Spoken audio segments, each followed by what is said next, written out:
पक्षाचे महायुतीचे अधिकृत उमेदवार दत्तामामा भरणे यांच्या प्रचार सभेच्या निमित्तानं उपस्थित असणारा भाजप, शिवसेना, राष्ट्रवादी काँग्रेस, आरपीआय आणि आरपीआयचे अनेक गट आहेत, घटक आहेत, त्या सगळ्या उपस्थित असणाऱ्या मान्यवर, त्याचबरोबर माझ्या इंदापूर तालुक्याच्या कानाकोपऱ्यातून आलेले विविध संस्थांचे, विविध पक्षांची आजी माजी पदाधिकारी, प्रतिष्ठित ग्रामस्थ, नागरिक, माझ्या मायमाऊली बहिणी आणि आमचे बांधव, तरुण मित्र आणि माझ्या सहकाऱ्यांनो, मी नाव कुणाची घेतली नाही कारण मला 3 वाजता माझ्या इथं सभा आहे. माझ्याकडून मगाशी चुकून राहिलं. माझ्यासाठी मी तुम्हाला प्रामाणिकपणे सांगतो, अप्पासाहेब जगदाळे यांनी मला जो पाठिंबा दिला, माझ्यासाठी जो त्यांनी हे केलं, अप्पासाहेब जगदाळे, त्याचप्रमाणे सगळ्याच भाजप, शिवसेना, सगळ्याच ज्यांनी अप्पासाहेबांबरोबर आले आणि आरपीआयचे सगळे पदाधिकारी, शिवसेने सगळ्या पदाधिकाऱ्यांचे मी आभार मानतो. त्यामध्ये खरं तर आपल्याला सगळ्यांना माहिती आहे, उद्याच्या 20 तारखेला फक्त उद्याचा एक दिवस आहे, परवा मतदान सगळं चालू झालेलं असेल. राज्याचं भवितव्य ठरवणारी ही निवडणूक आहे. आज महायुतीचं सरकार आपल्याला परत आणायचं आहे. एक एक जागा महत्त्वाची आहे. त्याच्यामध्ये कृपा करून जातीचा, पातीचा, नात्याचा, गोत्याचा विचार करू नका. तो महायुतीचा उमेदवार आहे का, त्याची खूण घड्याळ आहे का, काही ठिकाणी त्याची खूण धनुष्यबाण आहे का, काही ठिकाणी त्याची खूण कमळ आहे का, एवढाच विचार माझ्या महाराष्ट्रातील जनतेने पण करावा आणि इंदापूर तालुक्यावासियांनी देखील करावा. अशा प्रकारची सुरुवातीलाच आपल्या सगळ्यांना विनंती करतो. आपल्या इंदापूरचा ग्रामपंचायत इंद्रेश्वराच्या चरणी नतमस्तक होतो. तसंच इंदापूर तालुक्याचं दैवत नीरा नरसिंगपूर इथल्या श्री लक्ष्मी नरसिंहाला वंदन करतो आणि महायुतीचे उमेदवार श्री दत्तामामा भरणे यांच्या विजयासाठी आम्हाला आशीर्वाद द्या असं त्यांना साकडं देखील आपल्या सर्वांच्या साक्षीनं घालतो. निवडणुकीचा कार्यक्रम ज्यावेळेस महाराष्ट्रामध्ये जाहीर झाला आणि मी प्रचाराची पहिली सभा ही माझ्या माहितीप्रमाणे 25 ऑक्टोबरला इंदापूरला घेतली होती आणि त्याच दिवशी माझ्या माहितीप्रमाणे दत्तामामा भरणेंनी उमेदवारी अर्ज भरला होता. आता प्रचाराची शेवटची सभा देखील इंदापूरमध्येच होतीये आणि यानंतर बारामतीची सांगता सभा आहे. पण मी या निमित्तानं आपल्याला आवर्जून सांगू इच्छितो की बारामतीनंतर माझं पहिलं लक्ष जर कुठल्या मतदारसंघाच्या विकासावर असेल तर तो म्हणजे माझा इंदापूर मतदारसंघ. बारामतीच्या धर्तीवर माझ्या इंदापूरचा विकास करण्याचा शब्द मी तुम्हाला दिलेला आहे. आत्तापर्यंतचं सर्व रेकॉर्ड मोडून तुम्ही दत्तामामाला निवडून द्या, त्यानंतर मी माझा शब्द खरा करून दाखवतो की नाही ते आपण बघा. तुम्ही मागच्या वेळेस निवडून दिलं त्यावेळेस विचार करा, 6263 कोटींचा निधी हा कधी कुणाच्या तरी कारकिर्दीमध्ये आला होता का? जास्त काळ पण मिळाला नाही. मिळाली ती 2.5 वर्ष मिळाली. 1.5 वर्ष करोना आणि 1 वर्ष विरोधी पक्षात गेले, किंवा 2 वर्ष गेली आणि 3च वर्ष मिळाली. त्या 3 वर्षामध्ये एवढं मोठं काम आम्ही केलं. मी बघतोय अलीकडे महाराष्ट्रात फिरत असताना हजारो कोटी रुपयाची कामं झाल्यानंतर आरोप होतात, कुठंतरी वेगळ्या प्रकारची नावं त्या ठिकाणी ठेवली जातात. माझी त्या संदर्भात एवढीच तुम्हाला सगळ्यांना विनंती आहे, आपला भौगोलिकदृष्ट्या इंदापूर तालुका बराच पसरलेला आहे. बऱ्याचशा ठिकाणी आपल्याला उजनीचं पाणी, खडकवासल्याचं पाणी, नीरा डाव्या कालव्याचं पाणी, माझ्या नीरा नदीचं पाणी, बॅकवॉटरचं पाणी, अशा सगळ्या पाण्यावर आपलं इंदापूरचं जीवन चालतं. परंतु त्याच्यात दत्ताने उल्लेख केला की लाकडी लिंबोडी ती आपण आता मार्गी लावलेली आहे. अजूनही काही प्रश्न, विशेषतः नीरा नदीवर आपल्याला मांजरा, सिंदफणा, गोदावरी ह्या नद्यांच्यावर जसे बॅरेजेस केले, आपल्या नदीची परिस्थिती, नदीचा उतार, नदीची रुंदी आणि केल्यानंतर आजूबाजूच्या रानात पण पाणी शिरता कामा नये अशा पद्धतीनं त्याच्यामध्ये सर्वे करून काय तुमच्या माझ्या इथल्या नदीच्या दृष्टिकोनातनं योग्य आहे ते करण्याच्या करता आम्ही उद्याच्या 5 वर्षामध्ये कटिबद्ध राहणार आहे, हा शब्द देखील मी तुम्हाला देतो. त्याचबरोबर ज्याचा उल्लेख दत्तामामांनी केला, एक तर खडकवासल्याचा बोगद्याचं काम आम्ही सुरू केलेलं आहे, त्याच्यातनं पाण्याची बचत होईल.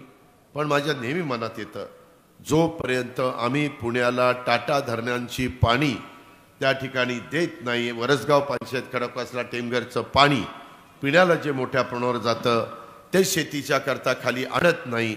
आणि त्याच्यातनं माझा हवेली तालुका, इंदापूर तालुका, बारामती तालुका, त्याच्यामध्ये हे सगळे इंदापूर, बारामती, दौंड आणि हवेली ह्या तालुक्याला त्याच्याशिवाय सुख मिळणार नाही. नाहीतर कॅनॉलचं टेलला असल्यामुळं आपल्याला अनेक प्रश्नांना अडचणी निर्माण होतात. आणि म्हणून ह्या कामाला आम्ही ह्या 5 वर्षात मी तरी अग्रक्रम द्यायचं ठरवलेलं आहे. दुसरं, पाठीमागच्या काळामध्ये ज्या एक लिफ्ट मंजूर केलेलं होतं, विशेषतः वर्षानुवर्ष कितीतरी निवडणुका ह्या 22 गावांच्या पाण्यावर चाललेल्या आहेत. जिथे येतोय आम्हाला निवडून द्या, 22 गावाला पाणी देतोय, आम्हाला निवडून द्या, 22 गावाला पाणी देतोय. निवडून जात आहेत, सगळं काही होतंय, पुढं काही होत नाही. पण बाकीचे प्रश्न सुटले. मी थोडंसं माझी तमाम इंदापूरकरांना विनंती आहे, तुमच्यातले पण काही अधिकारी रिटायर झालेले असतील आणि ते आपल्या भागातले असतील, त्यांचा जलसंपदाचा अभ्यास असेल, त्यांच्याशी चर्चा करून घ्या. सोडल म्हणून एक अधिकारी, मोहोळ तालुक्यामध्ये त्यांचं गाव आहे, सोलापूर जिल्ह्यामध्ये राहतात, तुम्हाला काहींना माहिती असेल सोडल, तर त्यांना पण विचारा, त्यांचा अभ्यास खूप आहे. मी परवा त्यांच्या गावाला आपल्या यशवंता मानेची सभा घ्यायला गेलेलो होतो, ते त्यांच्याच गावी तिथं सभा झालेली होती. सांगायचं तात्पर्य सगळंच आम्हाला कळतंय असा माझा दावा नाही. काही काही गोष्टी ज्या त्या तज्ज्ञालाच कळतात, ज्या त्या गोष्टी काही टेक्निकल लोकांना कळतात आणि आपण समजून घेतल्या पाहिजे. त्याच्यातनं आपल्याला मार्ग निघत असेल, त्याच्यातून आपला प्रश्न जिव्हाळ्याचा मार्गी लागत असेल, काही त्याच्यामध्ये वाईट वाटायचं कारण नाही. आणि म्हणून माझं आपल्याला सगळ्यांना म्हणणं आहे की ह्याबद्दल आम्ही त्या रस्त्याने जाण्याचं निश्चितपणे त्या बाबतीमध्ये काम करू. अनेक प्रश्न त्या ठिकाणी सोडवलेले आहेत. खरं तर तुम्हाला सगळ्यांना माहिती आहे, इंदापूरमधली ऐतिहासिक स्थळं ही देखील आपल्याला सगळ्यांना माहिती आहे. छत्रपती शिवाजी महाराजांचे आजोबा मालोजीराजे भोसले यांच्या इंदापूर शहरातील गडीचं संवर्धन करून जुने बुरुज, गाव, वेस या ऐतिहासिक वास्तूचं संवर्धन करण्यात येत आहे. त्याला जो निधी लागतो तो आम्ही दिलेला आहे, दत्तामामांनी पाठपुरावा केला आहे. त्याचबरोबर गडीला असणाऱ्या हजरत चांदसावली बाबाच्या दर्गा परिसराचा पण विकास करतोय.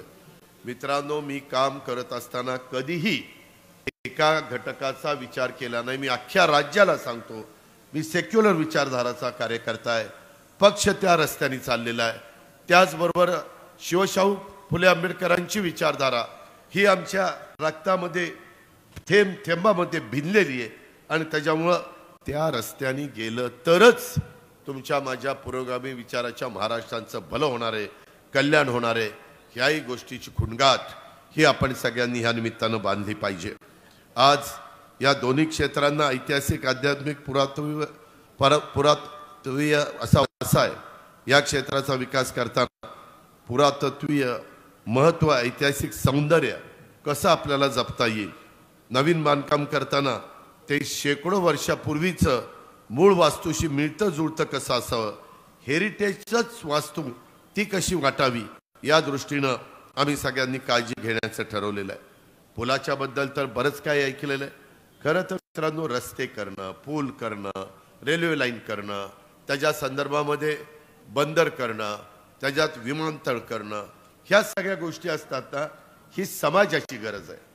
ही उद्याच्या विकासाच्या करता ह्या महत्त्वाच्या गोष्टी आज ऐशारेमी जीवन जगण्याकरता नाही, गरजेकरता झालेल्या आहेत.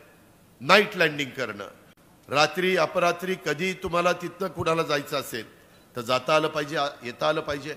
उद्या उद्योगपतींना आपण रेड कार्पेट टाकलं, मी सांगितलं इथं या, मी तुम्हाला इन्सेंटिव्ह देतो, त्यांनी यायचं कबूल केलं तर तो विचार करतो की कधी जाणार, कधी येणार. आता आपलं एक काम केंद्र सरकारने सर्वे सुरू केलेला आहे, डायरेक्ट मुंबई टू डायरेक्ट त्या ठिकाणी बारामती, पुण्याहून बारामतीहून आपला इंदापूर तालुका पास करून पंढरपूर, अशी एक ट्रेनचं काम चाललेलं आहे. काही काहींना ते माहिती आहे, काही काहींना वाटतंय की ते होऊ नये का ते माझ्या रानातनं जातंय, काहींना वाटतंय ती माझ्या घरावरून जातंय. आता जर एखादी लाईन असेल आणि ती बुलेट ट्रेन, बुलेट म्हणजे बुलेट सारखी ती जाती. जपान तुम्ही बघा, कधी त्या व्हिडिओवर तुम्हाला पाहायला मिळतील. मित्रांनो, नुसतं असं केलं तरी ट्रेन निघून जाते, इतकी फास्ट असते ती ट्रेन. आता जग जर त्या रस्त्याने चाललंय तर आता बैलगाडीत बसायचे दिवस गेले ना, ट्रॅक्टरमध्ये बसून जायचे दिवस गेले. आम्हाला माहिती आहे, आम्ही निवडणुकीला सुरुवातीला लहान असताना ट्रकमध्ये भरायचे आणि म्हणायचे चला कशाला, सभेला. आता माणसं ट्रक तर जाऊ द्या, ट्रॅक्टर तर जाऊ द्यात, बैलगाडी तर सांगताच येईना, बैलच राहिली नाही. पण त्याबरोबर उघड्या जीपमध्ये पण बसत नाही. आईला एसी नाही होय, आणि तिच्या आईला धूळ येते, ही बंद कशी करायचं. एवढं ठीक आहे, राहणीमान बदललंय, त्याबद्दल दुमत नाही. माणसांची परिस्थिती बदलतीये, ती बदलली पाहिजे. आर्थिक परिस्थिती सुधारली पाहिजे, माणसांना आर्थिक सुबत्ता तिथं आणली पाहिजे. पण ह्या सगळ्या गोष्टी करत असताना त्याच भागातल्या संस्था पण तितक्याच ताकदीनं चालवाव्या लागतात. ज्यांच्या ताब्यात आहे त्यांनी त्या संस्थाचा उपयोग खऱ्या अर्थाने करून द्यायला पाहिजे. परंतु तसं इथं होत नाही. मी सारखं सारखं ते सांगत आलेलो आहे, तुम्ही सारखं सारखं ते ऐकत आलेलं आहे. मित्रांनो, एकंदरीतच मगाशी बोलत असताना दत्ताने त्याचा उल्लेख केला. मी यावेळेस राष्ट्रवादी काँग्रेस पार्टीला जेवढे काही जागा मिळाल्या, काहीतरी 58 जागा आम्हाला त्या ठिकाणी मिळाल्या. त्याच्यामध्ये ओबीसी समाजाला मी त्या संदर्भामध्ये 20% जागा दिल्या. मी 58%ची फोड त्या ठिकाणी सांगतो. 58 जागा म्हणजे 100% जागा धरायच्या. त्याच्यातल्या 20% जागा ओबीसीला दिल्या. त्याच्यामध्ये एसटीला मी 12% जागा दिल्या, 8.5%. त्या कोणाला, उदगीरचा त्या ठिकाणी नाही, एसटीला आदिवासींना 12.5% जागा दिल्या. नरहरी जिरगाळ, धर्मबाबा अत्राम, दौलत दरोडा, नितीन पवार, डॉक्टर किरण लामटे, हिरामण खोसकर आणि भरत गावी. आणि माझ्या मागासवर्गीयांना दिलेल्या जागा संजय बनसोडे, राजकुमार बडोले, यशवंत माने, सरोजताई अहिरे, सचिन पाटील, लवनाथा कानडे आणि अण्णा बनसोडे. म्हणजे मी ज्यावेळेस सांगतो त्यावेळेस समाजाला मी सगळ्यांना घेऊन जातो. मुस्लिम समाजाला पण मी 10% जागा दिल्यात. एक आमचे नवाब मलिक, त्याच्यानंतर जिशान सिद्दीकी, नजीब मुल्ला, हसन मुश्रीफ, एक शेख आणि आमची सना मलिक. या पद्धतीनं महिलांना पण मी 10% जागा त्यामध्ये दिलेल्या आहेत. शेवटी राज्य चालवत असताना कुठल्याही घटकाला असं वाटतं कामा नये किंवा आमच्या समाजाच्या ह्याच्यात प्रतिनिधित्व का नाही, आम्हाला प्रतिनिधित्व का नाही.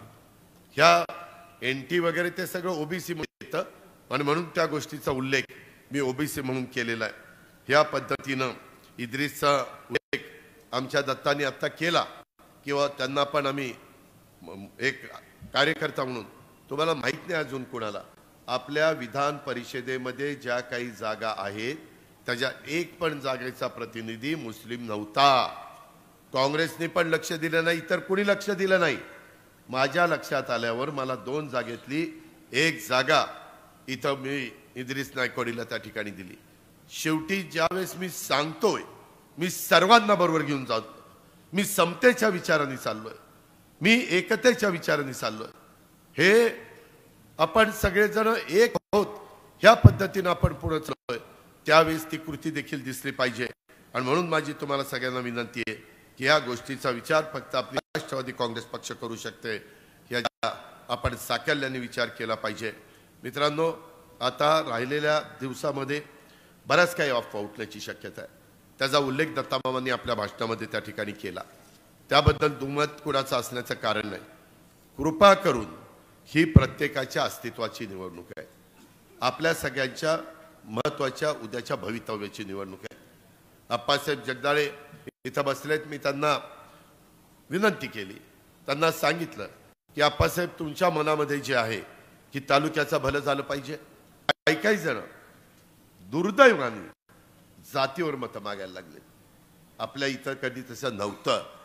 मला एक सांगावं, जे जातीवर मतं मागतात त्यांच्या हातात दोन्ही कारखाने आहेत. मग त्या कारखान्यात तुम्ही त्या जातीला सभासद का करून घेत नाही, तुम्ही तिथं वाढवत नाही, कारण मग कारखाना हातातनं जाईल. ती आपल्या हातात राहायला पाहिजे.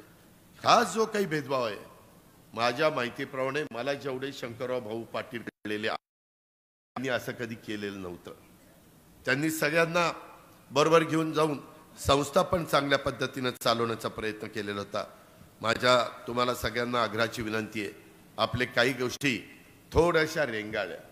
जसं आपला बारामती इंदापूर पालखी मार्ग, जो कॉन्ट्रॅक्टर होता दुर्दैवाने त्याचं दुःखद निधन झालं. त्याचा मुलगा तरुण आहे, करण्याचा प्रयत्न करतोय, पण अशा प्रकारे जर एखादा कॉन्ट्रॅक्टर थोडासा काही अडचणीमध्ये आला किंवा दुर्दैवाने त्याचं निधन झालं तर मात्र प्रकल्प लांबतात. आणि प्रकल्प लांबले की जनता आम्हाला दोष देते. अरे अजित पवार पालकमंत्री आहे, त्याला कळना वय हे लवकर करून. दत्तमामा आपला आमदार आहे, काय करतोय आमदार, झोपा काढतोय का? अरे नाही रे बाबा, झोपाही काढत नाही, सारखं जागा आहे, सारखं आम्ही काम करतोय. पण काही नियम आहे, त्याला तिथं तुम्ही काढू शकत नाही, त्याच्यावर लगेच तुम्ही ॲक्शन त्या ठिकाणी घेऊ शकत नाही. आणि त्याकरता कधी कधी अशा प्रकारचे विलंब लागतात. म्हणून त्याही गोष्टीची नोंद आपण सगळ्यांनी घ्यावी. मित्रांनो, मी मागेही तुम्हाला सांगितलं, माझ्या खूप मनात आहे, माझ्या आता लक्षात आलेलं आहे की आपल्याला रोजगार देण्याच्या करता जसं दत्तामामा म्हणले की बाबा इंडस्ट्री आली पाहिजे. आपल्या इथं इंदापूरची इंडस्ट्री चांगली डेव्हलप होत चालली, लोणी देवकरची. मी त्या दिवशी तिथं हेलिकॉप्टरने बसायला गेलो होतो, त्यावेळेस वरनं बघितलं. मी थोडंसं पायलटला म्हणलं की जरा राऊंड मारले, कारण खालून बघणं आणि वरनं बघणं ह्याच्यामध्ये खूप फरक असतो. आपल्याला कळतात किती प्लॉट मोकळे आहेत, किती प्लॉट त्याच्यामध्ये व्यापले गेलेले आहेत. अजून आपल्याला नवीन जर जागा वाढवायची म्हटलं तर कुठं जागा आहे, ज्याचे करून आपल्याला तिथं तरुण तरुणींना तर रोजगार पाहिजे. आणि म्हणून त्या पद्धतीनं आमच्या डोक्यामध्ये सतत चक्र चालू असतात. आज पर्यटनाला चालना, एवढा मोठा अथांग त्या सागर ज्या उजनी, तिथं पर्यटनाच्यासाठी खूप काही गोष्टी आम्ही करू शकतो. दत्तामामाने आग्रह केला त्यावेळेस मी 2-2 कोटी रुपये त्या माशाचं बीज टाकण्याच्या करता दिले. त्याचा फायदा माझ्या मासेमारीला त्या ठिकाणी झालाय. परंतु तेवढ्यावर नाही, आम्हाला 2 अजून कामं करायची. ते म्हणजे पुढच्या 5 वर्षामध्ये काही झालं तरी पुणे आणि पिंपरी चिंचवडचं जे पाणी ड्रेनेजचं बाहेर येतं ते STP सिवरेज ट्रीटमेंट प्लांट ते 100% मधनं बाहेर पडून त्या नदीला चांगलं पाणी कसं येईल. कारण आपल्या नदीचं पाणी मधी हे झालं, तपासलं तर त्याच्यामध्ये फार खराब पाणी आहे. ते माशाच्या पण जे मासे त्याच्या आहेत त्याला पण अपायकारक आहे. आणि तशा पद्धतीनं तुमचं माझं जीवन त्याच्यामध्ये अडचणीत आणण्याचा अधिकार हा तुम्हाला मला कोणी दिलेला नाहीये. आणि म्हणून ह्याच्यामध्ये पर्याय काय तर पहिल्यांदा ह्या दोन्ही महत्त्वाच्या महानगरपालिका ह्यांचे सगळे STP कामं चाललेली आहेत, परंतु वाढते आणि त्याच्यातनं ते कमी पडते.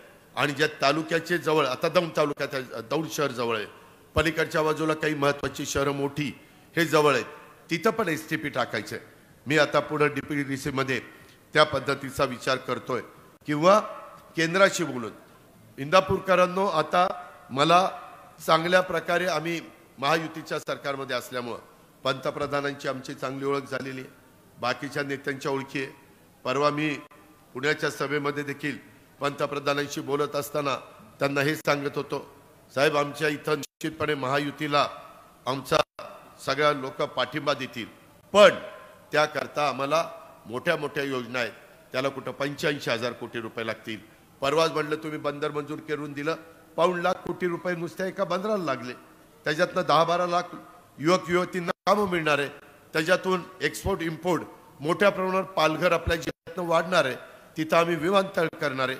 ह्या सगळ्या ज्या गोष्टी आहेत त्या लक्षामध्ये घेता त्यांना सांगितलं की आम्हाला एक तर तुमच्याकडनं निधी लागेल, एक तर वर्ल्ड बँकेकडनं निधी लागेल, एक तर जायका कंपनीचा जपानकडनं निधी त्या ठिकाणी लागेल, आणि मग आमच्या राज्य सरकारच्या बजेटची जोड, तिथं केंद्राची जोड, आणि तिथं कमी व्याजामध्ये आज जगाला मिळणारा पैसा पण तो केंद्राच्या मदतीने मिळत असतो भारतामध्ये, त्याची मदत. तर त्यांनी सांगितलं काळजी करू नका, ते आपण करू.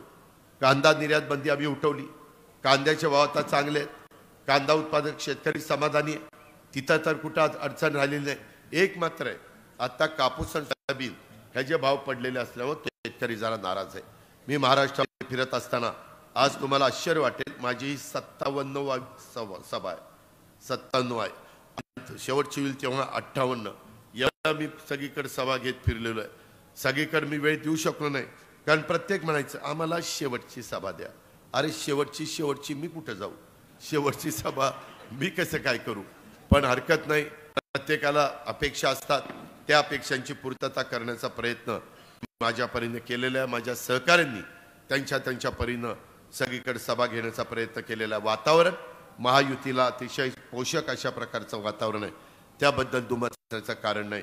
मी या निवडणुकीच्या निमित्तानं अनेक RPIचे जे वेगवेगळे घटक आहेत, RPI आंबेडकरवादी विचारच त्यांचा आहे, पण त्यांनी कुठं राज्याच्या पुरतं, कुणी काही तालुक्यांच्या पुरतं अशा पद्धतीच्या ज्या संघटना आहेत, त्या पण संघटनेच्या तमाम नेत्यांशी मी बोललेलो आहे, आमच्या मित्रपक्षांशी बोललेलो आहे.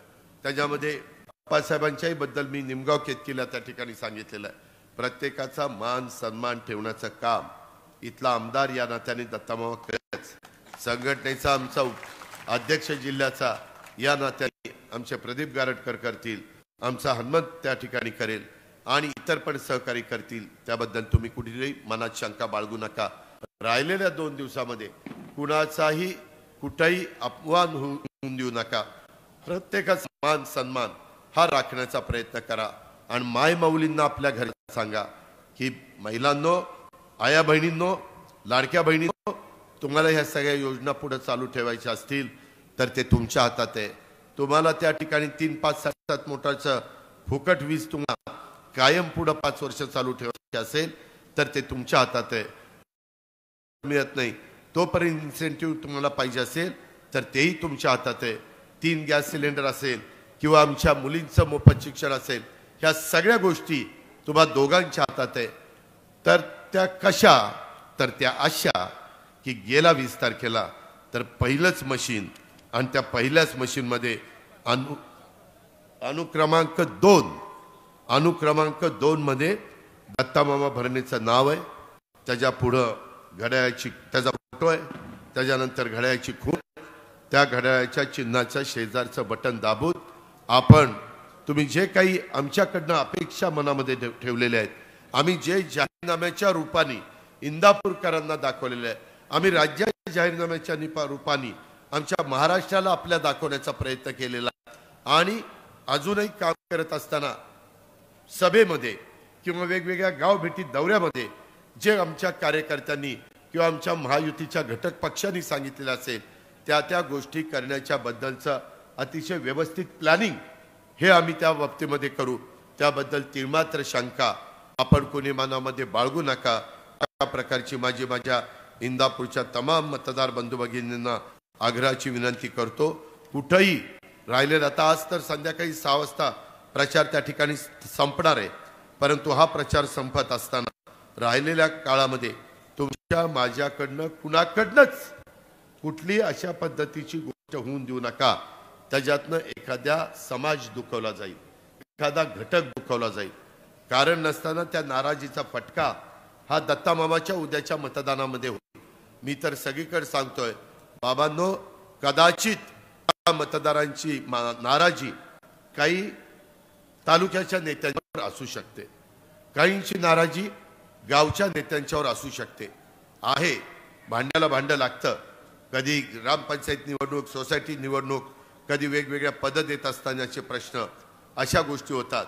कृपा करा, उद्याच्या 20 तारखेच्या निवडणुकीच्या निमित्तानं महायुतीचे अधिकृत उमेदवार दत्तामामा भरणे यांना गावातल्या पुढाऱ्यांची नाराजी त्याच्यावर काढू नका, तालुक्याच्या पुढाऱ्यांची नाराजी त्याच्यावर काढू नका.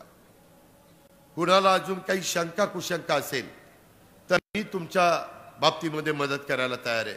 मी कधी भेदभाव करत नाही. मला ते गोष्ट तुम्ही समजावून सांगितली, माझ्या मनाला पटली, तर मी देखील तुमच्या पाठीशी मजबूतीने उभा राहील. मी तुम्हाला कुणाला वाऱ्यावर सोडणार नाही, अशा प्रकारची खात्री मी आपल्या सर्व सहकाऱ्यांना त्या ठिकाणी देतो. त्याचबरोबर लोकांनी आपली जबाबदारी सांभाळा. मगाशी दत्तामामाने सांगितलेली गोष्ट खरी आहे की ह्या बूथमध्ये जर जास्त मतदान झालं तर त्याचं क्रेडिट ABCला जाईल. मग आपलं काय, असं काही मनात आणू नका. एकतर्फी बूथ चालला तर सगळ्यांनी एकोप्याने काम केलं म्हणून बूथ एकतर्फी झाला, हे लगेच त्याच्यामध्ये कळतं. त्याच्यामध्ये कुठल्या ज्योतिषाची गरज त्या ठिकाणी राहणार नाही. याबद्दलची आपण नोंद सर्व माझ्या सहकारी मित्रांनी त्या ठिकाणी घ्यावी. आणि जाता जाता मी एवढंच सांगतो, लाखेवाडी, रेडा, रेडणी, काटी, वरकुटे, निमगाव, केळी, शेळगाव यांच्यासारख्या 22 गावातील पिण्याच्या आणि सिंचनाच्या पाण्या प्रश्नावर मात करण्याच्यासाठी नवीन जलव्यवस्था प्रणाली, नीट ऐका, मी म्हणून मग अशी टेक्निकलचा उल्लेख केला, नवीन जलव्यवस्था प्रणाली आणि उजनी धरणातून पाणी आणण्यासाठी तलावांच्यासह कालव्यांची सोय आणि नीरा भीमा नद्यांच्या प्रवाहाला अडून त्या ठिकाणी वेगळ्या प्रकारचे बॅरेजेस, त्याला कोल्हापूर बंधारे पण म्हणता येणार नाही आणि एकदम बॅरेजेस पण म्हणता येणार नाही, बंधारा कोल्हापूर आणि बॅरेजच्या मधलं अशा पद्धतीची व्यवस्था आम्ही त्या ठिकाणी करायचं ठरवलेलं आहे. हा आमचा वादा आहे. वालचंदनगरमध्ये अत्याधुनिक सुविधा असलेलं रुग्णालय उभारण्याचा आणि अस्तित्वात असणाऱ्या सरकारी आरोग्य केंद्राचा पुनर्विकास करून नव्या सुविधा सुनिश्चित करण्याचा आरोग्याच्या दृष्टीने आमचा वादा राहणार आहे. विद्यार्थ्यांच्या सोयीसाठी पंचायत स्तरावर ग्रंथालय स्थापनेचा आणि शासकीय शाळांच्या अद्ययावत इमारती बांधकामाचा, विद्यार्थ्यांना पोषणयुक्त आहार देण्याचा वादा देखील मी आपल्याला करतो. मतदारसंघातील खराब झालेल्या रस्त्यापैकी सराटी ते गणेशवाडी रोड, काटी ते सोलनकर वस्ती रोड, बावडा ते भानगाव रोड, रेडा ते रेडणी या 6 किलोमीटर रस्त्याची दुरुस्ती व पुनर्बांधणी करण्याचा आणि सराटी, लाखेवाडी, भोंडी, बावडा या गावातून जाणाऱ्या कालव्याच्या काठावरच्या कच्च्या रस्त्यांच्या पक्के बांधकाम करण्याचा हा देखील वादा मी तुम्हाला ह्या निमित्तानं करतो. सराटी, रेडणी, भोंडी, लाखेवाडी, निमसाकर हायवे जवळच्या गावांमध्ये छोटे बस स्टॉप आणि प्रवाशांच्यासाठी बसण्याची बाकड्याची व्यवस्था, ही पण तिथं त्रुटी आहे, ती पण आम्ही दूर करू. शेतकऱ्यांना नियमित वीज पुरवठा करण्याच्या करता नवीन विद्युत उपकेंद्राची स्थापना, जैविक शेतीसह, नीट ऐका, जैविक शेतीसह आधुनिक पद्धतीने शेती करण्यासाठी शिबिरांचं आयोजन करून शेतकऱ्यांचं पीक साठवणीसाठी कोल्ड स्टोरेज स्थापण्याचा हा पण वादा मी, दत्तामामा आणि मी आपल्या इंदापूर तालुक्यातल्या माझ्या कष्टकऱ्यांच्या करता, शेतकऱ्यांच्या करता, माझ्या बळीराजाच्या करता मी त्या ठिकाणी करतो. युवा वर्गाच्या विकास करण्यासाठी MIDC मध्ये स्थानिक युवकांना प्राधान्य देण्याचा आणि युवकांच्यासाठी प्रत्येक वर्ष तालुका स्तरावर क्रीडा महोत्सवाचं आयोजन करण्याचा आणि त्याच्यातून खेळाडूंना प्रोत्साहन देण्याचा हाही प्रश्न आणि हाही कार्यक्रम आम्ही तुमच्या करता राबवू. आमचा प्रयत्न हा आहे, समाजातला असा कुठलाही घटक राहता कामा नये की हे लोकप्रतिनिधी आमचं प्रतिनिधित्व करतायत पण आमचा विचार करत नाही. ह्या पद्धतीचं काम आम्ही महाराष्ट्र तर करणार आहोत, परंतु त्याच्यात इंदापूर तालुका देखील कुठं मागं राहणार नाही. त्याचबरोबर वेगवेगळी आम्ही महामंडळाची स्थापना केलेली आहे, त्याच्यात चुकून आमच्याकडनं होलार समाजाच्या महामंडळ राहून गेलेली आहेत. गुरव समाजाची नुसती नावं वाचतो, गुरव, वीरशैव लिंगायत, लाड शाखे वाणी, वडार समाज, सुतार, रामोशी, ब्राह्मण, सोनार, राजपूत, आर्यवैश्य, नाभिक, बारी, तेली, त्याचबरोबर विणकर, जैन, हिंदू खाटीक, लोणारी, अल्पसंख्याक, लोहार, शिंपी, गवळी, नाथपंथीय आणि आम्ही प्रकल्पग्रस्तांच्या करता देखील एक महामंडळ त्या ठिकाणी स्थापन केलेले आहे. पत्रकारांच्यासाठी देखील, पत्रकार मित्रांनो, पत्रकार आर्थिक विकास महामंडळ, वृत्तपत्र विक्रेत्यांच्यासाठी देखील वृत्तपत्र विक्रेते आर्थिक विकास महामंडळ आणि आगरी आणि मराठा ह्या सगळ्यांच्या करता काही अभ्यास गट आपण स्थापन केलेले. त्याच्यात होलार समाज राहिला आहे, त्याचाही अंतर्भाव मी करीन. इतर कोणी राहिलेले असतील तर त्याही गोष्टीचा अंतर्भाव केल्याशिवाय आम्ही शांत बसणार नाही. पुन्हा एकदा मी एक लक्षात ठेवा, घड्याळाला मत म्हणजे राज्याच्या सर्वांगीण विकासाला महायुतीचं सरकार सत्तेवर आणण्याच्या करता, घड्याळाला मत म्हणजे माझ्या महिलांना संरक्षणाच्या करता मत, सक्षमीकरणाच्या करता मत, तिला सबल करण्याच्या करता मत, बळीराजाच्या प्रगतीला मत, घड्याळाला मत म्हणजे युवा वर्गाच्या रोजगार स्वयंरोजगाराला मत, घड्याळाला मत म्हणजे तुमच्या कुटुंबात उज्ज्वल भवितव्याला, कुटुंबाच्या उज्ज्वल भवितव्याला मत, इंदापूरच्या विकासासाठी, तुमच्या प्रगतीसाठी दत्तामामा भरणे यांना वीजाचं सांगितलं ना, वीज माफी केली, वीज माफी चालू वीजाचं बिल दिलेलं नाही, झिरो आलंय, मागचं बिल भरायचं नाही. आणि पुढचंही बिल भरायचं नाही, हे विजेचे 3, 5, 7.5 हॉर्सपॉवरमध्ये त्या ठिकाणी दिलेलं आहे. आता माझी तुम्हाला विनंती आहे की 20 तारखेला भरघोस मतदान करून घड्याळावरील पुढचं बटन दाबून तुम्ही तुमची जबाबदारी पार पाडा. आता मागणं बऱ्याच सूचना आल्यात. मी एवढंच तुम्हाला सांगतो, मी आर्थिक शिस्तीचा माणूस आहे. मी कुठेही वेडवाकडं करत नाही. तुम्ही बघा कुठल्याही संस्था, आम्ही 75,000 कोटी रुपये बजेटमध्ये काढून ह्या सगळ्या तुमच्या योजना बसवल्या. तुम्हाला त्या योजना पुढे चालू ठेवायच्या असतील 5 वर्ष, तर तुम्हाला घड्याळाचं बटन त्या ठिकाणी दाबावं लागेल. पुढे 5 वर्ष या सगळ्या योजना चालू राहतील. त्यांनी आमच्यावर टीका केली, कोर्टात गेले, स्टे मिळवायचा प्रयत्न केला. आता त्यांना कळलं की योजना पॉप्युलर झाल्या. आता त्यांनी नवीन काढलं, आमचं सरकार येऊ द्या, आम्ही तुम्हाला ह्या योजना देऊ. त्यांच्या योजनांची रक्कम आहे 3 लाख कोटी. 3 लाख कोटी. आपलं बजेट आहे 6.5 लाख कोटी. मी सादर केलेलं 3-3.25 लाख कोटी रुपये लागतात. पगार, पेन्शन आणि घेतलेल्या कर्जाचं व्याज 3-3.25 लाख कोटी रुपये राहतात. त्याच्यामध्ये हे 3 लाखाच्या योजना कोटीच्या आणायला निघाले. विकासाला काय राहणार आहे? प्रश्न कशातनं सोडवायचे काही माहिती नाही. पत्रकारांनी त्यांना विचारल्यावर म्हणतात नाही आमचं ते गोपनीय आहे, गोपनीय आम्ही तुम्हाला सांगणार नाही. अरे राज्याचा 13-14 कोटी जनतेचा प्रश्न, तुझं कशाचं गोपनीय? असं कुठं राज्य गोपनीय चालतं? आमचं गुपित आहे, गुपित. अरे कशाचं गुपित? निव्वळ बनवाबनवी झाली. जसं लोकसभेला संविधानाच्या बद्दल सांगून आपली दिशाभूल केली, माझ्या मुस्लिम समाजाला सांगून त्यांना मनामध्ये भीती निर्माण केली, त्यामध्ये माझ्या शेतकऱ्यांना वेगवेगळ्या गोष्टी सांगून त्यांना त्याच्यातनं बघा ह्यांच्या हातात कांदा निर्यात बंदी करायचं आहे, उठवायचं आहे, कुठं उठवत आहेत असं काही सांगून एक दिशाभूल करतात. आज देखील त्याच पद्धतीचा त्यांचा प्रयत्न चाललेला आहे. ह्यांचे सगळ्यांचे विचार वेगळेले आहेत. त्यामध्ये आता ह्यांच्या लबाडा घरचा आवाज जेवल्याशिवाय काही करत असतं, त्याच्यावर त्यांच्यावर काही विश्वास ठेवू नका. आम्ही शब्दाचा पक्का आहे, हा अजितदादाचा वादा आहे आणि त्याकरता तुम्ही कुठल्याही परिस्थितीमध्ये तिसऱ्यांदा दत्तामामा भरणेला महाराष्ट्राच्या विधानसभेमध्ये माझ्याबरोबर पाठवा, एवढीच विनंती करतो. थांबतो. जय हिंद, जय महाराष्ट्र.